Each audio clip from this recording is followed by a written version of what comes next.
Ladies and gentlemen, sports fans alike, welcome to another edition of Bill Swirsky's Sports Talk Chicago, one of the couple, two, three best podcasts around. So sit back, grab yourself a cold one and a Polish sausage, park your keister in the French room, and listen to Bill Swirsky's Sports Talk Chicago. In Chicago, you know that all sports rock. The Bears, Hawks, Bulls, Cubs, and Sox. Pick your favorite, you can choose, as long as the Packers lose. For everything you need to know, it's Bill Swirsky, Sports Talk Chicago. Bill Swirsky, Sports Talk Chicago. Hey everybody, welcome to another edition of Bill Swirsky, Sports Talk Chicago. This is your host, Alex. Our brave leader, Sean, is not here this week, so I am going to be filling in, doing a little solo show for you guys. Hopefully we can get some good topics rolling because there are certainly a lot of things to talk about in the city of Chicago.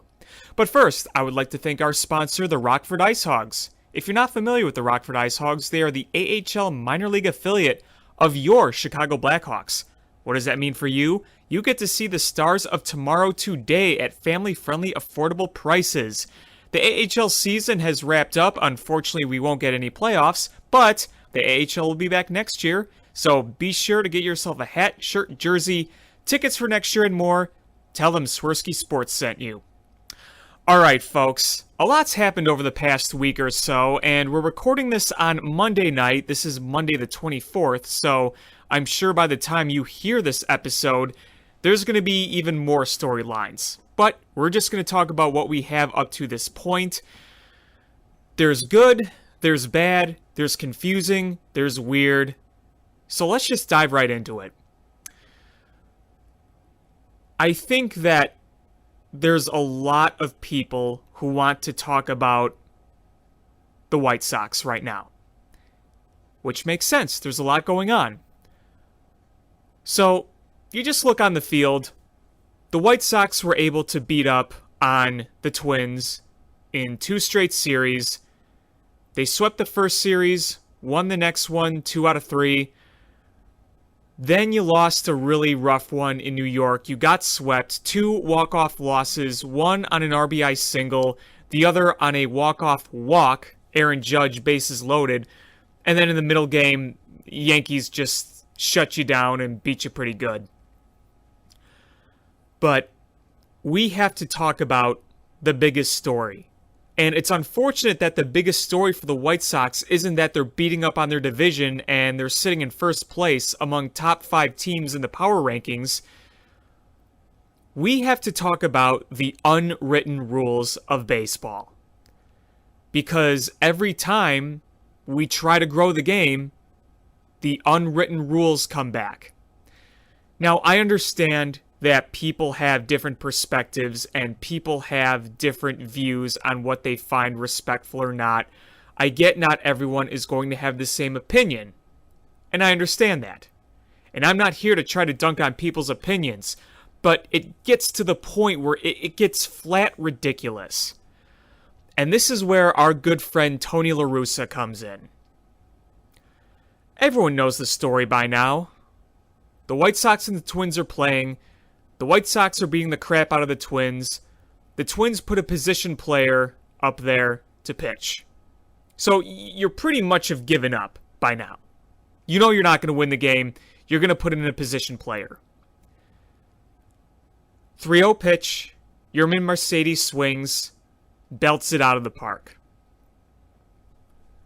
I don't think many people were thinking anything of it. Other than, oh look, there's a position player and there are the White Sox scoring more runs. Then, we get the postgame. Tony La Russa ain't happy with his player. The Twins aren't happy, but you could just say, hey, they're salty for getting blown out again by the White Sox, a team that has overtaken them as the powerhouse in the AL Central. Of course, you're going to be a little sour about that, but here's Tony La Russa, the manager of the White Sox, coming in and saying, quote, "Big mistake. There will be a consequence that has to endure within our family, but it won't happen again. regarding Yermin Mercedes swinging on a 3-0 pitch and hitting a home run. Apparently, he missed a take sign. And, look, you miss a sign in a close game, sure, go talk to him. That's something you do in private, in the clubhouse, and you don't really throw him under the bus for that in front of the press. This was a blowout game against a position player. And he is getting disciplined for swinging at a 3-0 pitch. Because apparently, a 3-0 pitch in a blowout game, swinging at that is disrespectful. Why? This isn't the first time we've heard an example of 3-0 pitch unwritten rule. Remember last year when Fernando Tatis Jr. hit a grand slam? I think it was a grand slam on a 3-0 pitch in a blowout. So let's say he takes a strike and then he hits a home run. What's the difference? It looks the same in the box score. What's the difference? Why is 3-0? You can't swing 3-0. Oh yeah, normally you have the green light, but if you're up by so many runs and you're facing a position player who probably doesn't give a crap about his ERA, you can't do that. Well, why the hell not? I don't get what it shouldn't be a topic of conversation. That's the whole thing that gets me about this whole thing. This shouldn't be a topic of conversation. A pitch is thrown to you, you should have every right to swing at it no matter what count, no matter what score. I mean, what? There are pitches now that are illegal to swing at? I've always said running up the score, complaining about that, that's just sore loser talk. I get it, nobody likes getting blown out. I get it, it's frustrating when you're getting your ass kicked. But running up the score should not be a thing. You play to win, you play to try hard. And listen, oftentimes in sports, whether it's baseball or football or basketball, not so much in hockey, but you have your starters and you have your bench guys. Bench guys don't get nearly enough playing time as starters. And, especially in baseball and football, if the game is close, you're going to have your starters out there in pivotal moments. And, in basketball, your bench is going to come in eventually and play some minutes, but if it's a late game and it's late in the game and the score is close, you're going to have your starters in there. But when it's a blowout, whether you're on the right or wrong side of it, you get your bench guys some playing time. They want to play too, right? They want to be part of it. They want to try their hardest and play. So why shouldn't you still play hard regardless of the score? I get maybe wanting to take it easy on your side because you don't want to risk injury, and I'm not saying Yermin Mercedes is a bench player. He's obviously been a very big part of this team so far, but I'm just saying the whole logic is running up the score. You play the game. You play the game. And if the other team doesn't like it, well then don't lose 15-4. I mean, you put yourself in that situation by losing that bad. So, why is that a big deal? I don't get it. And to keep going, Larussa said, I heard Yermin Mercedes, said something like, I play the game. No, he doesn't. He plays the game of Major League Baseball. You're really going to do that in public and just do that to your player?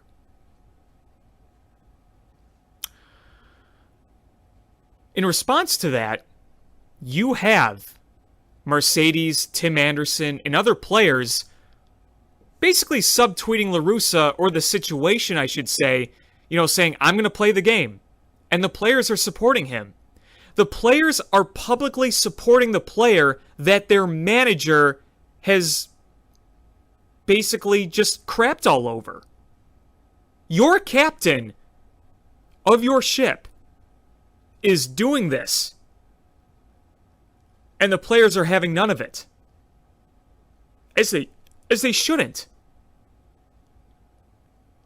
Tim Anderson on his Instagram commented on the post by Yerman Mercedes, "The game wasn't over. Keep doing you, Big Daddy." Yeah. Keep doing you, Big Daddy. It's a great story with Yerman Mercedes. Keep playing the way you're playing.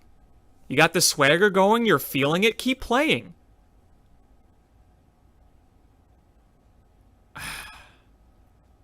And then, Yerman Mercedes says, "I'm going to play like that. I'm Yerman. I can't be another person because if I change it, everything's going to change." Yeah, if it's working, why would you say, "Oh, you can't do that," for the sake of, quote-unquote, the unwritten rules of the game?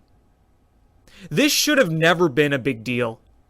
And I can guarantee you, 90% of people would have forgotten about that home run on what count it was a few minutes later. Honestly. People would remember the home run, sure. But do you really think people were going to be lamenting about how it was a 3-0 fastball that was crushed? And when I mean fastball, I mean more of just kind of a lob in there, considering it was a position player in there. But you get what I mean. Is ESPN going to have a big whole story on swinging 3-0? They are now because Tony La Russa made a big deal about it. But if he didn't make a big deal about it and didn't say anything about it and didn't make it public, no one would be talking about that. Nobody would. It's silly. And that's not all. That's not all. The Twins threw at their player the next day. The Twins threw a fastball at the White Sox the next day. And Larussa was okay with it. Larussa thought it was handled right. That respect for the game should involve beanball. What the hell does that mean? What the hell? I can't even put into words. How does that make sense? How does it make sense to go up there and say, oh, we don't want to stand up our guys, but, we totally respect the fact that they retaliated by throwing a pitch intentionally at one of our players. You are the manager of your team. You are supposed to be defending your players. Instead, you are standing up for unwritten rules that don't even make much sense logically, instead of defending your players. This dinosaur mentality still dominates. But who could have seen this coming? #sarcasm. When you hired Tony La Russa, a guy who had been involved in baseball for a very long time, has not managed in a decade, is 76 years old, and is known for that kind of old-fashioned mentality. Everyone knew that something like this was going to happen. And it is so good that the White Sox have so much talent that they can keep winning in spite of it. That Tony La Russa is not going to hinder the success of this team. I think the players have basically said, yeah, we don't always agree with him, but he is our manager and we're not going to let tensions get in the way. But I can't imagine everything is hunky-dory in the clubhouse all the time when this is happening. Maybe they're not getting into fights or, they're not ignoring each other, but, how can you be in a clubhouse over a full major league season when your players are out on social media defending the way they play from their own manager? They're not subtweeting other teams they're facing.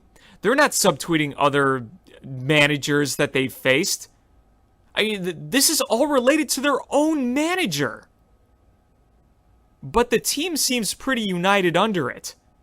When Lance Lynn is on the player's side, a longtime Tony La Russa guy. Remember, Lance Lynn and Tony La Russa were together in St. Louis in Lance Lynn's first years.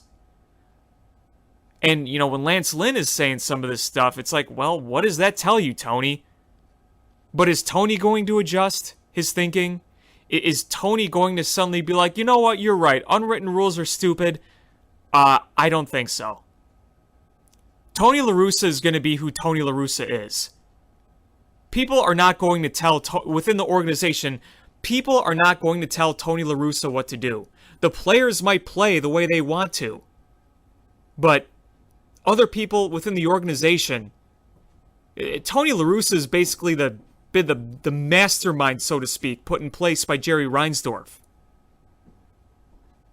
The fact that you have Rick Hahn, the vice president, Kenny Williams. This is basically Tony La Russa's ball club right now. At least that's how it sure seems to be. And the fact that we're still talking about this a week later, that more things are coming out a week later about, this whole controversy. Because, of course, there are going to be people who are going to stand by Tony La Russa. And if this was a no-name manager who was creating, maybe some hard feelings in the clubhouse or making some controversial statements, then organizations like the White Sox would probably let him go. But this is Tony La Russa, a man in the Hall of Fame, won multiple World Series, been in the game for decades. So, Jerry Reinsdorf's going to stick by his guy. He's going to have a power. Tony La Russa's not going anywhere. Unless Tony La Russa wants to just quit because he can't do it at an older age, Tony La Russa ain't going anywhere. And, there will be people saying, oh, you can't question Tony La Russa. He's a Hall of Fame baseball person, as he called himself. But he's a guy way past his prime. And he's trying to play a modern game to emulate an era that is long gone. It never made sense. It never will make sense. Even if the White Sox win the World Series this year, which they very well could, they could win a World Series with Tony La Russa. But if they win a World Series with Tony La Russa, it's not going to be because Tony La Russa was your manager. It's going to be because the White Sox are unbelievably stacked. They are going to win in spite of Tony La Russa. I think everybody sees that. And, you've seen instances where his managing has been questionable, where he doesn't know the extra inning rules, where he's doing funky things with his bullpen, where he was giving Jake Lamb more time than Andrew Vaughn, a top prospect who looks like an absolute star. That's kind of different. I mean, it's the same and different. It's different in the fact that that's just on the field stuff. That any manager can make those decisions, and while they'll get criticized, it won't seem detrimental to the chemistry of the team, where you have this unwritten rule stuff, and that right there is just causing rifts among your teams and disagreements and stuff that you don't want. I mean, you look at a lot of the articles, the news articles that come out on Tony La Russa. The Athletic, baseball's unwritten rules are holding the game back. You get stuff like that because more and more people kind of want to progress the game here away from the old, unwritten rule era baseball, if you want to call it that. And Tony La Russa ain't backing down. He is not going to back down. He hasn't, he won't. He's come out saying, I know how I'll be judged. He's not afraid to face the critics. He's going to go out there and, defend on what he's doing, why he's doing it, and, with all the press and everyone around him asking questions and everything that's so public. I mean, sports are more public than ever with social media. Despite all that, he ain't going to budge. He doesn't want to budge. He wants to manage his way, and it's only his way. This week, the White Sox are playing the Cardinals. So obviously, there is a lot more Tony La Russa to be talked about. The White Sox are looking to avenge a 3-game sweep at the hands of the Yankees. The Cardinals are going to try to stay in first place. Those are the two big important things. But Tony La Russa is obviously going to be a very big part of this series just because of the connection with the Cardinals and that whole narrative. Which, to an extent, you get. Obviously, Hall of Fame manager, winningest manager in Cardinal history, playing his former team. Of course, there's going to be narratives no matter what. But with everything that's happened with Tony La Russa, with the whole unwritten rules thing, there's going to be a little more to it. And I think for White Sox fans, the vibe I get from them is we're going to root for the team, root for the players, regardless of Tony La Russa. That they're not going to let the manager dictate how much emotional investment they put into the team. And that makes sense. Look, I remember when Tony La Russa was hired, I knew a lot of people were not going to be happy about that. But I thought there was going to be a bit more of a divide than there was. Of course there were going to be people that were on the side of Tony La Russa. I mean, again, his resume. But I looked at the reactions, I'm like, wow, this is overly incredibly negative. I thought it'd be more close to a split, but it wasn't. And this just hurts things more. And I'm not saying that if you're a White Sox fan, you have to root against Tony La Russa. I think if you're at a crossroads, I'd say just put Tony La Russa in the back of your mind. I know it's hard to do because he's the manager, but this is baseball. This isn't football. This isn't hockey. This isn't basketball.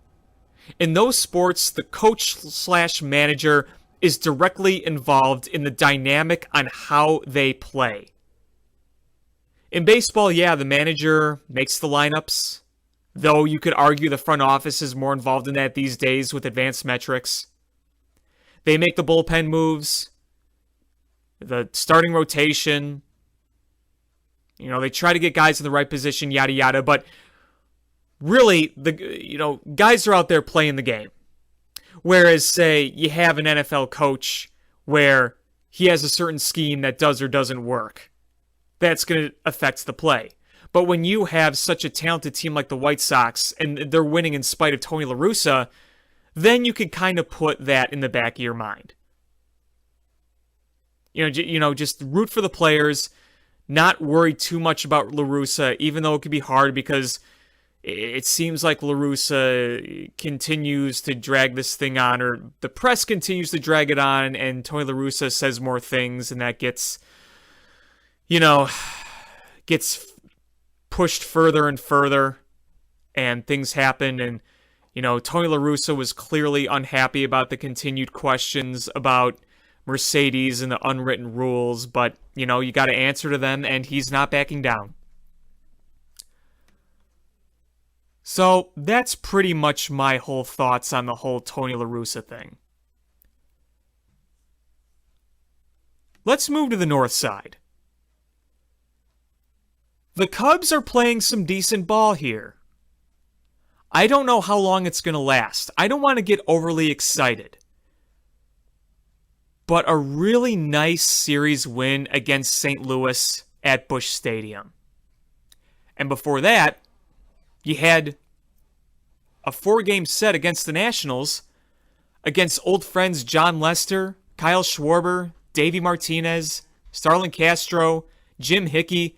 As Jim DeShay said on Marquee Network, it was like alumni night. It was a fun night to see John Lester back at the ballpark pitching again, even though he was on the other team. And the warm welcomes that those guys got was pretty great. But more importantly, you took 3 of 4. I know the Nationals aren't great this year, but you can't take the Nationals for granted. You know, they still have some great players. You have Max Scherzer. You have Juan Soto. You have Trey Turner.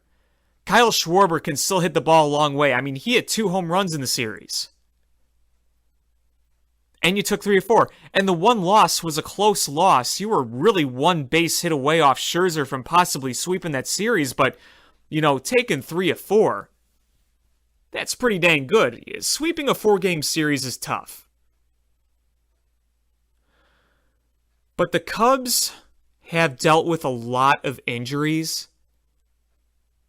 And to their credit, they've kind of been the next man up. And they've kind of just shuffled things around and made it work. It sucks that almost every day someone else is getting hurt. Whether it's Jason Hayward, Justin Steele, we had Happ and Nico Horner get hurt a few weeks ago. Hopefully Wilson Contreras is okay. He took a 99-mile-an-hour Craig Kimbrell fastball, crossed him up a bit, and hit him right around the wrist, either on the wrist or above the wrist, in the finale against the Cardinals. So you hope he's okay there, but, you know, with so much going for them the past few weeks, you sit here and wonder, what is this team? A few weeks ago, I thought this team was just absolute garbage. They weren't going anywhere. And I'm still not ready to say I'm fully back on board thinking they're a legit contender. But I have to give credit where credit is due, that they've played some pretty dang good baseball. Knock on wood, because I know I'm totally going to jinx this. But knock on wood, the bullpen's been very good. Very, very, very good. Craig Kimbrell continues to shut things down as the closer. Our normal man buddy, Andrew Chafin, the man of the people, he's been really good. And then you get these kids coming up. Justin Steele, who unfortunately got hurt on the bases, has looked so good so far. Keegan Thompson has looked good. And here's this great guy, 30 years old, Nance. Comes up, no one's ever heard of him. Small sample size, very small sample size, but he's pitched pretty well. You gotta like that. I still don't love the starting rotation. But let's hope that Kyle Hendricks is getting things together, because that's really important. Jake Arrieta's been pretty much what you've asked for at this point. He ain't dominating, but it's, you know, he's not pitching terribly. Albert Alzolay, look away from some of the ERA numbers. You're seeing some really good things there, and he pitched great in St. Louis this past weekend. So if those guys continue to trend upward, that's kind of nice. Kind of comforting. I can't say I enjoy Zach Davies or Trevor Williams. Zach Davies has been better. He's not dominating by any means, but he's at least getting some outs, which is nice. Some of it luck, some of it good defense, some of it he's just locating better. I still don't necessarily feel comfortable when he starts, but at least lately he has been better. Trevor Williams, not great. At least in the last start against the Nationals, he was able to put together good enough outing. They won the game. I mean, I'm not saying it was a bad outing by any means. It wasn't great, but it was good enough to keep the team in the game. They were able to take the lead and win it. So, you know, you take that. But what really sucks is that you have rotation that on a good day, on a very good day, goes into the 6th inning. We're seeing an awful lot of 4 or 5 inning starts. And the bullpen has been up to the task so far, but you do that all season, they are going to get burned out. you would ideally like to see guys like Kyle Hendricks go 7, Jake Arrieta go 6, Zach Davies go 5 or 6, Trevor Williams go 5 or 6, Edward Alzolay go 6. You'd really like to see that more often. You're just going to have to. We've seen in years past where the bullpen's been pretty good through spots in the season, but then when they get overused, they start to falter a little bit. And, in some of those seasons, you could say, well, it was the starting pitching's fault, or, yeah, well, maybe Joe Madden was kind of the culprit of that at times. But, right now, David Ross is, while his bullpen management, in my opinion, has been sketchy at times, there are times where he doesn't have much of a choice, where he's just got to go out and get him after 5. The rotation was not built great, and I'm still livid about the Yu Darvish deal, to be completely honest with you. Because if you had Darvish, and he's dominating with San Diego, as you would expect, you have Yu Darvish, and he's going 7 innings on average. That's your ace right there. That's helping your bullpen right there. Then Kyle Hendricks, he starts to figure things out. He was your opening day starter last year. He's one of the most underrated pitchers in baseball. There's your 2. Your 3 is a reliable Jake Arrieta. And your 4 is an upcomer who's looking better and better, Edward Alzolay. All of a sudden, that looks much better. Unfortunately, they made the trade and they don't have Darvish, so they have to use what they have to work with.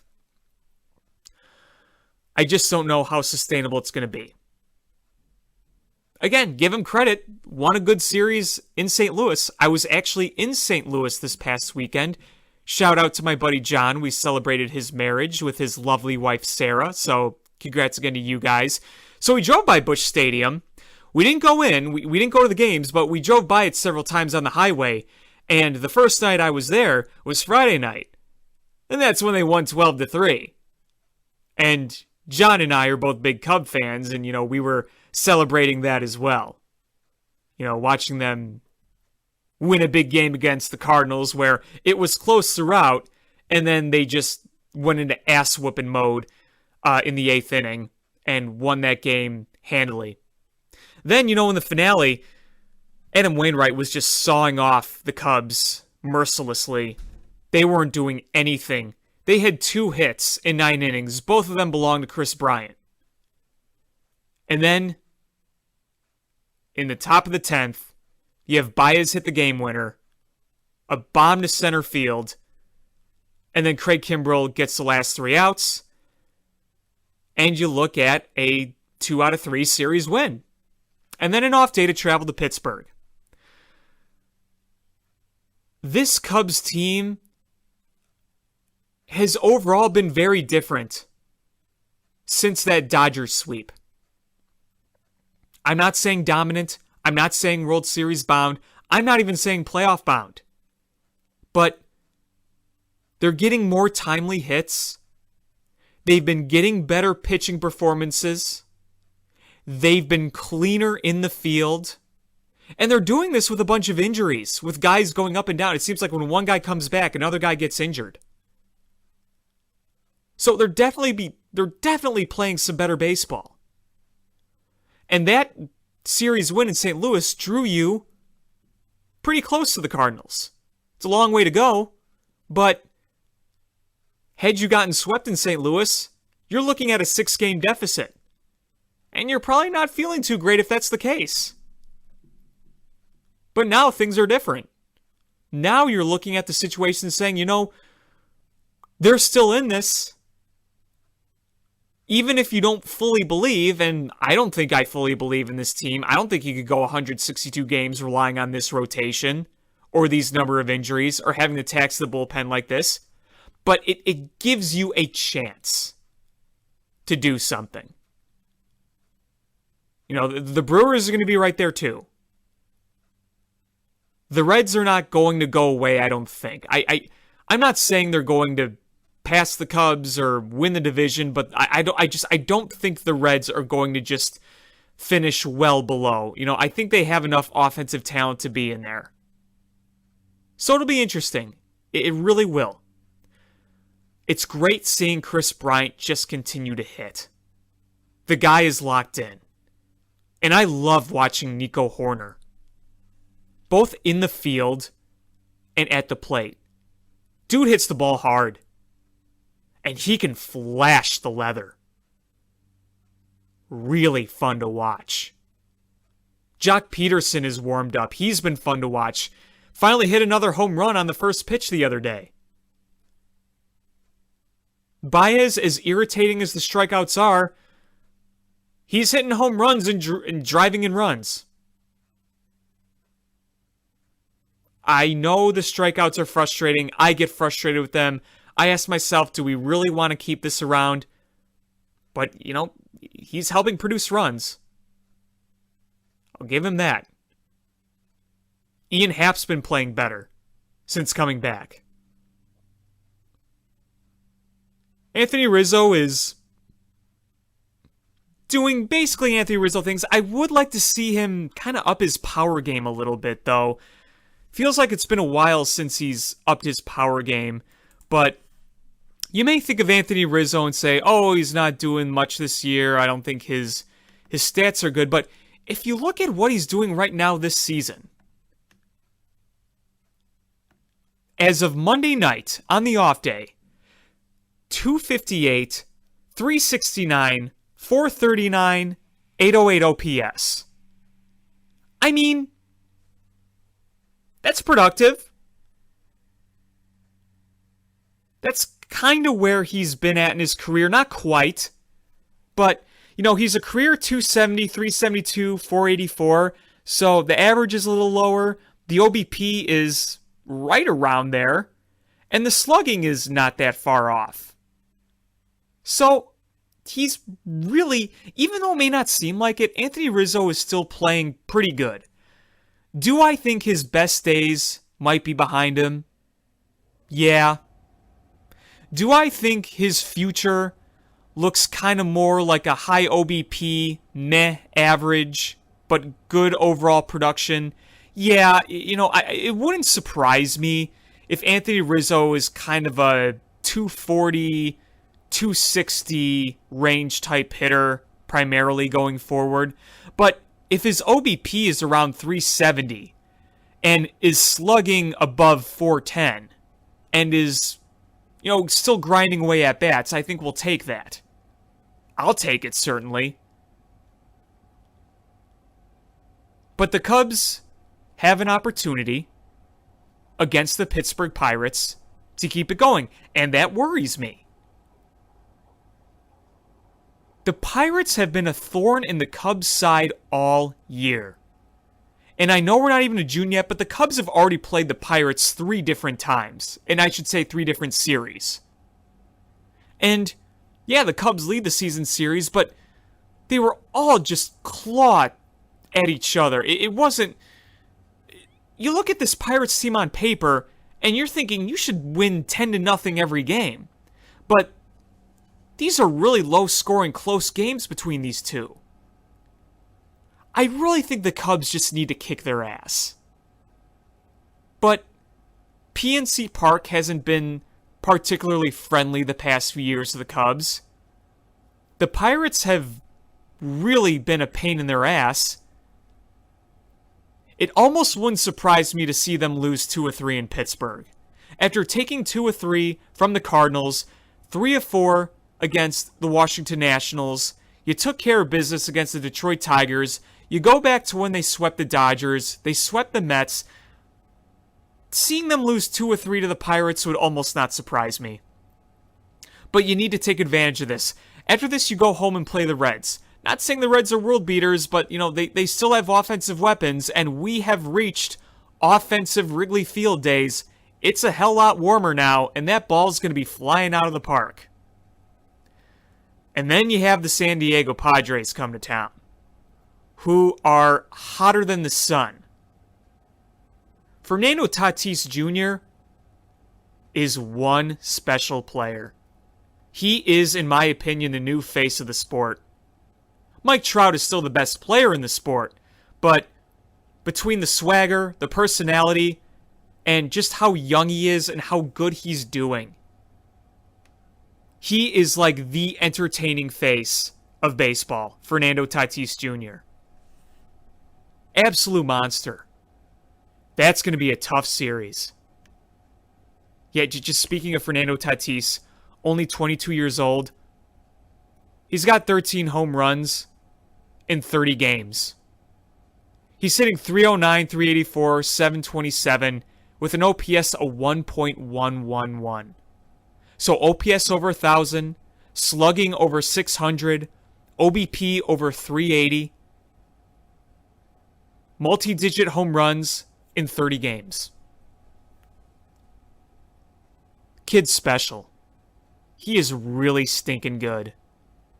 And I love watching him play. He is incredible. And that's going to be tough. And you're going to have to face your old friend, Yu Darvish. Revenge game. That's going to be tough to watch. Knowing that you had him and you traded him away for lottery tickets. But we'll see how the Cubs respond to this. And hopefully no more big injuries come up. Because the Cubs simply can't afford it.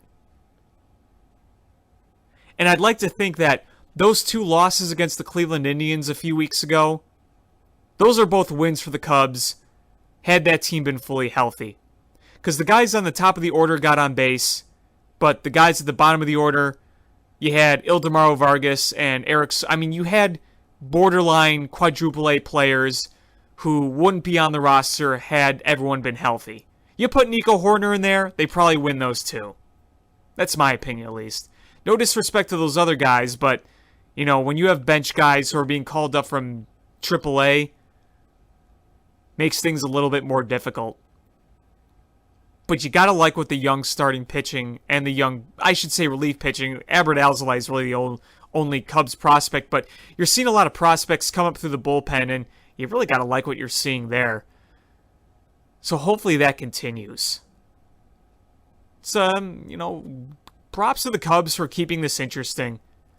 Because there was a point early in the season where it looked like we were going to be well back by this point. But, as of right now, they're still in it. They're hanging around. They're playing some semi-entertaining baseball. They're not a complete flop. Let's just see if they can keep it up. So, we spent pretty much that whole time talking baseball. Kind of makes sense when it's the only sport going on right now. All the others are done. Bulls basketball is done. Blackhawks hockey is done. But hey, the Bears. The Bears are getting ready with their new quarterback. Justin Fields in the rookie camp. A lot of hype around that. A lot of good things being said about Justin Fields, and I know we could say the same thing about other quarterbacks in camp, but you look at the talent this guy has, there's a lot to be excited about. And then, of course, the ongoing drama with Aaron Rodgers and the Green Bay Packers. And we're closing in on June 1st. So will something happen soon? And we'll see what other roster moves might happen. Will Jimmy Graham get cut? We'll see. I don't have much else to say about the Bears. But all I can say is this offseason, it's worth following everything that's going on with them. Because they actually have an exciting future quarterback to follow. In terms of the Bulls, I'll talk a little Bulls. Why not? Their season's done. They missed the play-in tournament. Wait till next year. The offseason begins. And I think this offseason is going to see some significant moves by the Bulls. Even just based on what Arturas Karnishev has said, that they want to attract more free agents. They are not going to just, ride along slowly like the Bulls have had the past few years. When AK made the trade for Vukovic, that was them saying, we're trying to build a winning squad now. We're going to do what it takes. So they're going to try out and sign some guys. And they may part ways with some guys, a.k.a. Lauri Markkanen. Is he going to go to the Mavericks? Could he go to the Spurs for a Popovich-type reclamation project? I think, to me, the two moves that a lot of people are going to be kind of looking out for is A, parting with Lauri Markkanen, and B, trying to go out and get Lonzo Ball. Because there's a lot of reasons to think Lonzo Ball can fit here, and there's a lot of reasons to believe that Lauri Markkanen's time here is done, and I think it is. I think they got to move on.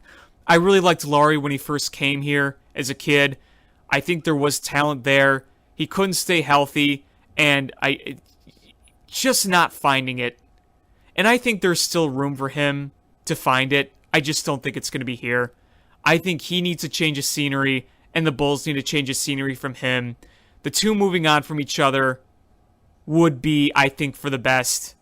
And you don't want to pay him a lot of money either. When you have so many questions about a guy like this, you don't want to pay him a lot of money. You want to pay that money to guys you know are going to help you. And I would love to see the Bulls go out and get Lonzo Ball. As the offseason rolls on, I think we'll be talking more about possibilities for the Bulls via free agency. Do you make another trade if you're the Bulls? Do you try something? I think that's... I don't want to say impossible, but I don't see any big trades. I think I see... Unless you do sign and trade with Lauri Markkanen, that could be one thing. And I don't think it would be very surprising to a lot of people. But, other than something like that, do I see a lot of big trades going down with the Bulls? No. Maybe some smaller deals, maybe. But, I think that Arturas Karnisovas wants to look at the free agent wire and be like, okay, who can we bring in here? Who can we attract? And we know that Lonzo Ball is a restricted free agent. So, it's not as easy just going and signing him. But at the end of the day, if you could get Lonzo Ball just for money, that would be ideal. Because if you remember, the day they traded for Vukovic at the trade deadline, there were the rumors that they were also in on Lonzo Ball trying to trade him. Sounded like the price was high, so they said, okay, we're not going to do that. So, if you can keep assets, whether it's draft picks or whatever, but just use money to get Lonzo Ball in the offseason, I think that'd be much more ideal. It stinks that the Bulls couldn't make the playoffs and get some winning experience this year, but you're just going to have to go forward with what you have. I thought the worst part about the end of the season was Zach LaVine missing all that time, because I felt like they were finally starting to build that chemistry. Chemistry was not going to be built with the snap of a finger. Everybody knows that when you brought in Vukovic and some of those other veterans. But it looked like it was trending in the right direction, then LaVine missed all that time. What I think could have been really ideal is, since they chose the path of, we're trying to build right now, we're trying to actually get this thing going, if that's the case, then you would want them to mesh and want them to get some playoff experience. Just unfortunately, that didn't happen.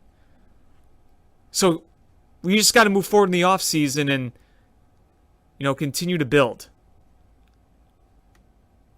I don't really have much else to say about the Bulls other than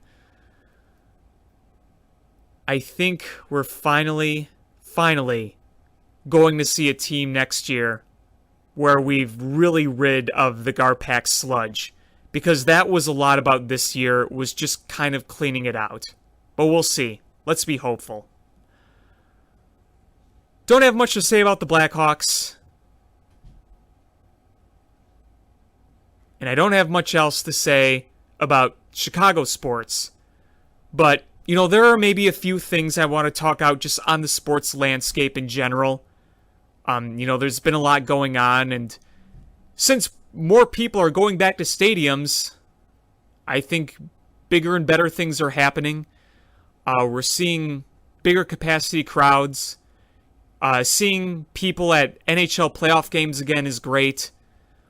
Being able to see a thrilling game with the Knicks the other night, even though they lost, but seeing Derrick Rose and Taj Gibson and good old Tibbs back in the playoffs, that was pretty cool. And a rockin' Madison Square Garden. My whole point to this is sports are slowly, like the rest of the world, starting to feel a bit more normal again. You're seeing the crowds in the stands. You're seeing the crowds get bigger. I mean, here in Chicago, both Guaranteed Rate and Wrigley Field are going to up their capacity to 60%. So, again, trending more and more into that direction.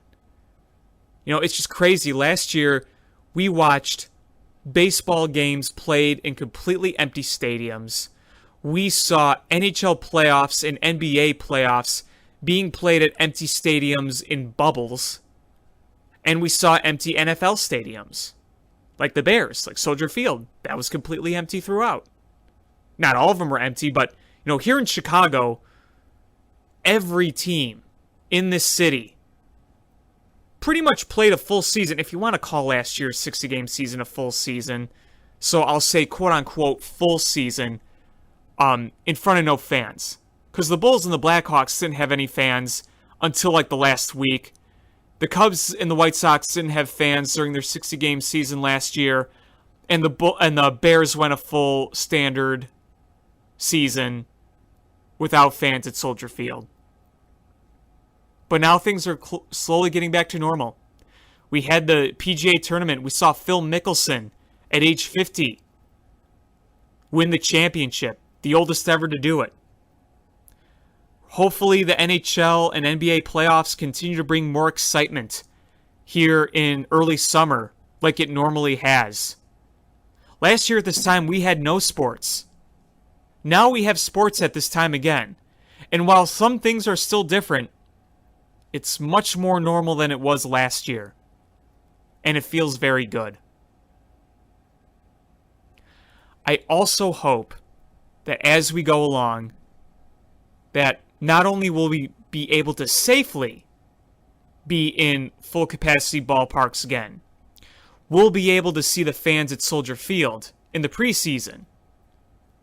And we'll see the hype around Justin Fields. If Justin Fields plays, I want to see the people standing and clapping. And then hopefully the home opener against the Bengals will get to see a full house at Soldier Field. We probably won't see full houses at preseason regardless because it's preseason, but, you know, hopefully for the home opener we'll see a full Soldier Field. Because that would be pretty awesome. 60% for Cubs and White Sox hopefully will turn full safely very shortly. I know they want to kind of get everything back to normal by midsummer or sometime around then. May seem a bit ambitious, but if it's safe and they can do it and people are okay, then, you know, we'll feel more normal than we have ever. And again, all within reason and, you know, keeping people's health at best interest. You know, we want to make sure I really enforce that opinion. But I think that is just about going to do it on this episode of Bill Swirsky Sports Talk Chicago. I want to thank everybody for listening. I also want to remind everybody that you could check out Swirsky Sports at swirskysports.com. Check him out on Twitter at Swirsky Sports. You could check out me and my work. You could look at my YouTube channel, Alex Pat. You can look at my little sports blog, Alex Pat Sports Chat. You can also look at my writing at Cubby's Crib, fan-sided Cubby's Crib at cubbiescrib.com. Also, be sure to stay tuned for the next episode as Sean and I will be back together again.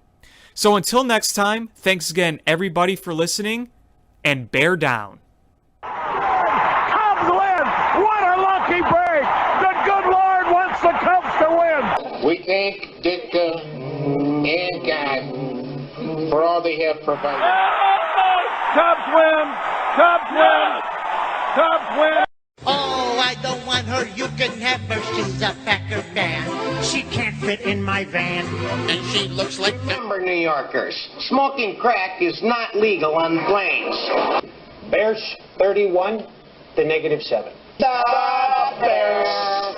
Oh, when the Bears go bearing down, I wanna...